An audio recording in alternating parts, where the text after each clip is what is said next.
Hi, and welcome to Live Long, Live Well. I'm your host, Mark Maxwell. Well, we're here today at the Michigan Senior Olympics Summer Games 2010. We have lots of track and field events to cover today. Now, Michigan Senior Olympics has a lot more going for it than just track and field. There's badminton, there's pickleball, there's cycling, canoeing, all kinds of things. And to check that out, go to www.michiganseniorolympics.org. There you're going to find all the events that they're involved in, and hopefully one of these days you'll give them a try too. Well, yesterday we attended the Celebration of Athletes dinner where Lem Barney and Bobby Crim were the keynote speakers, and we got a chance to talk to them after the event. Let's take a look. I played 11 years under 5 head coaches, sweetheart. And I played under my first coach 7 years. So I had Joe Schmidt my first 7 years, a tremendously great coach. Played with the Lions on the 53 and 57 team out of Pittsburgh, and Hall of Famer as well, and became the Lions assistant coach as a linebacker coach in 1966. And then when I got to Detroit in 67, he was elevated to head coach.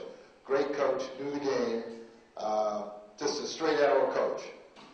The next coach I had was McCafferty, Don McCafferty. We got Don McCafferty from Baltimore. They called him the Easy Rider, and he was. He was a giant of a guy, but easy of mannerism, and he wasn't what the Detroit Lions needed with Alex Karras and all the crazy guys we had here. We needed somebody with a bucket or a billet club. But Mac was a good guy, and then Mac made his transition his second year in training camp, died of a heart attack during training camp, and then they elevated Rick Frazano, who we had gotten that same year with McCafferty. He was the head coach at Navy.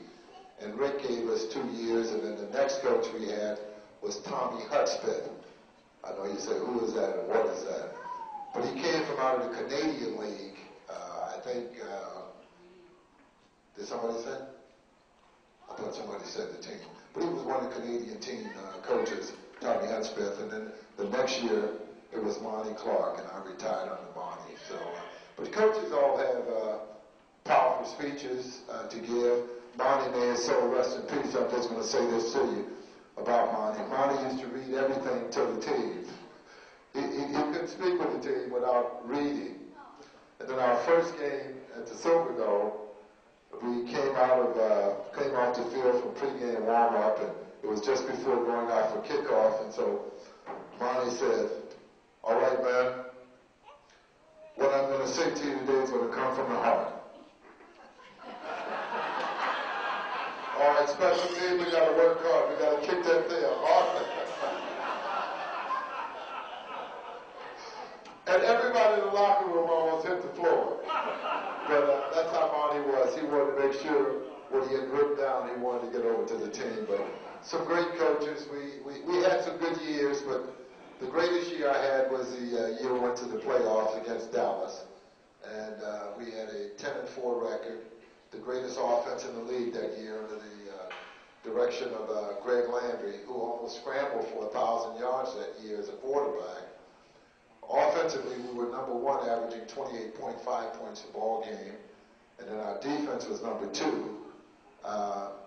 We had 5 shutouts that year. Dallas's offense was number 2 to our offense. Dallas's defense was number 1 to our number 2 defense. So it's a number 1 against a number 2 every time on the field. Anybody remember what the score was? 5-0. Who said 3? 5-3, right here. I would love to have had 3 points. It was 5-0. It was 5-0. And it just happened to be on my anniversary on Christmas Eve. And as we fly back to Detroit, I mean, summer and everything, when I get home, I call Mom and Dad, who was still on the planet down in Gulfport, Mississippi. And my dad, my biggest fan, but he always had some powder for me. He said, "Hey, boy." I said, "Yeah, Dad, what is it?" He said, "Yeah, y'all shouldn't have taken footballs and helmets down to Dallas." I said, "What do you mean?" He said, 5-0. Hell, y'all should have had baseball bats and gloves. But I mean, it was just like that. We had a great time, but never had another chance to get to the playoff during my years. And I think they've had only one since then. Well, hi, we're with Hall of Fame Detroit Lion Lem Barney. And Lem, how'd you get involved with Senior Olympics? Well, I was asked to be a part of it a number of years ago, and I said yes because I know the importance of it. I'm a senior now. I'll be 65 in September, so anything I can do to encourage seniors to get off those couches, get off those televisions, and get some type of activity going, I'm always willing to do it. Well, that's great. Well, listening to your remarks, you're a spiritual man, you're a very thoughtful man. What would you say to people to help them stay young? What do you think are the most important things as far as staying young? Well, you have to sweat out the impurities of the body. I don't care what kind of activities you do, if it's walking, running, cycling, exercising, whatever it is, whatever that's going to be your cup of tea, I think you should do it at least 3 to 5 times a week. I'm not trying to encourage anybody to kill themselves. My wife said I'm going to kill myself because I work out every day. It's something that I've become disciplined to doing. But I try to encourage people to do something at least 3 to 5 times a week as far as health benefits are concerned, because the greatest thing we can do is to take care of this temple. Absolutely. What do you think people should do spiritually to help themselves stay young? We seem to focus quite a bit on the physical, but you talk quite a bit about the spiritual aspects of staying young as you age. And what do you have to say about that? Well, I mean, prayer is the greatest thing you could do. You can't communicate with the Creator in no other form. You can't email him. You can't text him. You can't call him on the line. But he takes all the email we can give him. So by virtue of praying, learning how to pray, and pray fervently, you can stay in contact with the Creator.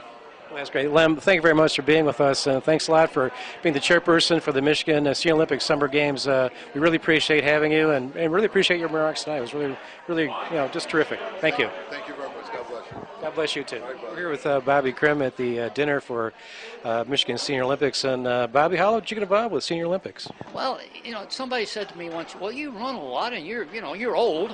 Why don't you get involved with Senior Olympics? So that got me started, and so I've been involved here and in Florida, too, as a matter of fact. I participated in the Senior Olympics down there. And, boy, it's so good because so many old people decide to retire and just vegetate.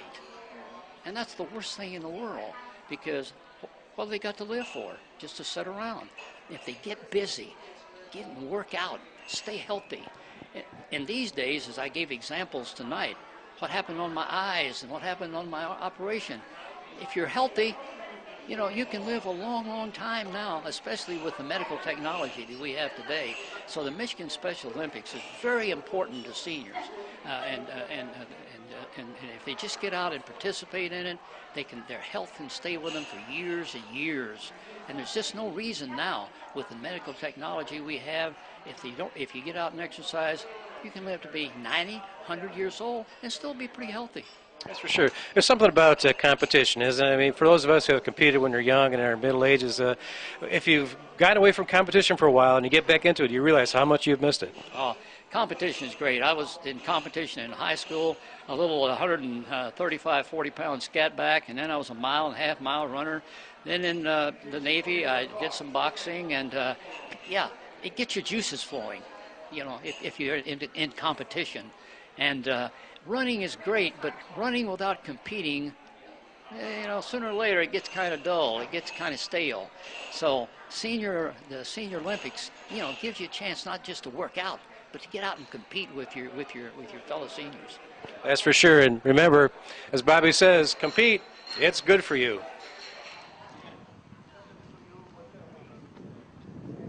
Air jump. Well, hi, we're here with Jimmy O'Hearn, back again this year, and you've competed already at high jump, long jump. How are you doing so far? So far, pretty good. Long jump, I won the gold in that. I'm still in the high jump, so we'll see. I don't know. I'll need an elevator to get over it. Well, Jimmy, you set some state records in the last couple of years. I believe you hold at least the state record for the 100 and 200. You hold the state record for anything else? I think that's it. This might be for the long jump. I'm not sure yet. Well, that's why I was asking, because we just got you on film doing a long jump. It looked like a pretty darn good jump, and I think you just might have a state record there, too. Well, we're going to try, but it's a lot of fun and gorgeous day, and we had a tailwind in a long jump, which helped me. When you get to be 72, I'll take all the wind I can get. Absolutely. We appreciate the tailwind anytime we can get it. Now, Jim, I wanted to ask you, too, there's been a lot of emphasis last couple of years on nutrition, diet, that sort of thing. You got any diet nutrition tips you can offer to our audience today? Well, probably a couple. I do stick to a strict diet. I go with seafood, whole grain breads, some oatmeal, no mayo, no gravy. Stay away from and processed meats. I stay away from that. And people have to realize that if you want a healthy lifestyle, you're probably going to have to get rid of some old habits. And so that's what I'm on. Well, it obviously shows, Jimmy, the audience probably doesn't know, but you've set records in the 70 and over division, and you look like a much younger guy. You're so active, and you got a lot of gas in the tank, that's for sure. Well, it comes from dedication and working out 6 days a week for almost 2 hours. Then I get in a little bit of tennis, a little bit of pickleball, but I love working out, and that's what helps me, and I'm trying to get more people. My goal is to motivate seniors to do a better job, and this last couple of years has great significance for me. I'm a prostate cancer survivor, and I compete for survivors. So all the cancer survivors out there, I'm going to give it my all. Well, Jimmy, that's just fantastic, and you are an inspiration not only to cancer survivors, but you are for them for sure, but for all of us as well. And thank you so much for being here and continuing on, and continued success to you the rest of the games. Thank you very, very much. It's a pleasure. You bet. Well, hi, we're here with Clara Gamble from Kalamazoo, Michigan. And Clara, you've been involved with Senior Olympics for a while now. How'd you get started in Senior Olympics? Well, when I retired, I decided to do something completely different and play all the games that I didn't get to play as a younger person. And so I met up with a bunch of people of similar interests, and we trained a little bit, if you can call it that. And we just went with all of our ignorance and to the games and did quite well. Well, that's terrific. Now, you just competed in the discus, Yeah. and I know in the past you've been involved in a number of track and field events. Now, usually we don't like to talk about a lady's age, but we'll just say you're in your 80s now. And now I got to say, Claire, it's a little bit unusual for a lady of your age to be out throwing the shot put and throwing the discus around. And how'd you get involved in events like that? Well, there's just things I'd never done before. But I tell you this, when I went to the National Games last summer, there were probably 12 to 14 people in my age group participating in these things. And so there's, less competition as you get into your 80s. Well, Claire, I got to say that she's very modest. She's a Senior Olympics champion. She's a great example for everybody out there to get out there, do new things, try new things. And Claire, congratulations to you, and we hope to see you again next year. You bet. Here with Mark Cwiek today, and Mark, you've been a Senior Olympics champion. Yeah, I've had the good fortune. I won the event a couple years ago, and then competed at the National Senior Olympics last year at Stanford University in Palo Alto, California. Did pretty well there too. Well, that's great. Now, I know you threw in college. Now, was there a big gap between the time that you threw in college and when you picked it up again? Well, yeah, I did throw in college. I was a Division II All-American at Wayne State University, and then went off to law school 3 or 4 years later. And while I was in law school in St. Louis, I picked up the javelin again, and was working real hard at making the U.S. Olympic team for 1980. So that goes back quite a ways. So there was some time there when I wasn't throwing. So you tried out in 1980, and then there was a gap between then and when you picked up again in the Senior Olympics. Yeah, ended up doing a lot of things in between. My wife Pat and I have 4 kids. I was a hospital administrator and doing a bunch of different things. So I didn't compete every year, but sort of came in and out of it over the years. That's great. Now, when did you get back into the Senior Olympics? Senior Olympics was the last 3-4 years. I was throwing Masters before that quite a bit. Those are 2 different circuits, but now very much involved in the Senior Olympics. With Masters, you can start, I think it's the age of 30, where Senior Olympics, I think, starts at the age of 50. So I was later in life when I got involved with Senior Olympics. So I know you came back in a couple of years ago to the Michigan Senior Olympics. You set a record for your age group, which was a 55 to 59 age group last year, Yes. I believe. And now, how did you get yourself ready and prepared to set that record last year? Well, one thing that's really important is our flexibility drills and then also technique work. The javelin is very much a technique event, though from my experience, people who concentrate on technique and aren't afraid to talk to others who throw and who get on the internet and try to get good advice and so forth. Those people tend to pick up nicely in the javelin throw. Now, personally, I like to try a lot of different things because I've been exercising for a long, long time. I play all kinds of sports, and to keep things interesting, I like to pick up, new stuff. And I got to tell you, I've never thrown a javelin in my life, Mark, and hopefully today you can help me do that. Now, as a raw beginner who really knows nothing about the javelin, how would you advise me as to how to start? Well, first off, Mark, we were talking a couple minutes ago, and you had told me that you've thrown balls. Yeah, I play baseball. Baseball and so forth. And so as a typical American who's played baseball and wants to throw the javelin, I would have some safety things I probably want to point out. And also just make sure that you understand a couple of key things that are different about throwing a javelin versus throwing a ball. Importance of technique in javelin, that it's really not so much about the power or your strength of your arm, but it's the technique involved in it. Is that right? Oh, very much. It's a full body motion as opposed to just a throwing motion. Okay. Well, maybe we can start up by your son Andrew's with us today, and I'll turn the mic over to you, and maybe you can explain to us the proper technique of a real javelin throw. Really good. Thank you, Mark. Okay, Andrew, could you step over here, please? Now, you're facing the camera, so pretend you're throwing a baseball towards the camera. Okay? Very typical kind of throw. Now, if we were to freeze frame you, this is about where the elbow is on a typical football or baseball throw, which is what you don't want to do in the javelin. You can really do some damage to the elbow if you throw the spear like this. So instead, and you're not going to throw it, but just kind of set yourself up, we're going to have you just sort of step into the javelin throw, hang on to the spear, but when you get your elbow close to your head and your hand up high, just kind of stop there. See, notice where his elbow is compared to his head and where he's going to be releasing nice and high. That's ultimately, that's what makes for a good throw, a good javelin throw. The first thing that's very important is the grip on the javelin. And you can either use this finger here, your index finger, or your middle finger to put on the very end of the handle. And when you're doing it correctly, pull this back. I do have it pointing in the right direction. Yeah, you're pointing in the right direction. I got one thing right. The spear goes this way. That's right. It's running across your palm like this, and you want the point close to your head. You're doing very well. Okay. Now what you can do is straighten your arm out, and you can raise your hand a little bit.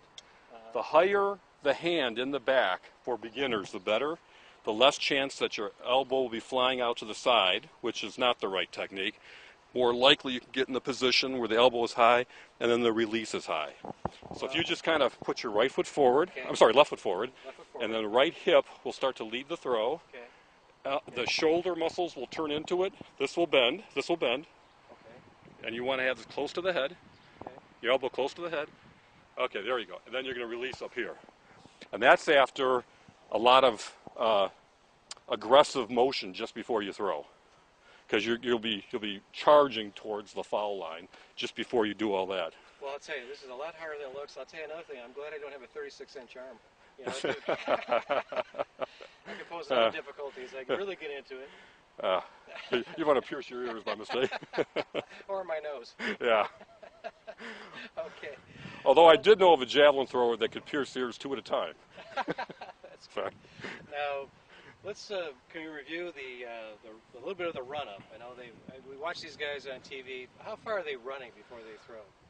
Well, for example, tomorrow in competition, I'll be starting at 86 feet back. That's a little bit shorter than what I used to do when I was... you run 86 feet? Yes, from the foul line. Okay. And the last part of it, the first part is just sort of running with the javelin over your head, like this.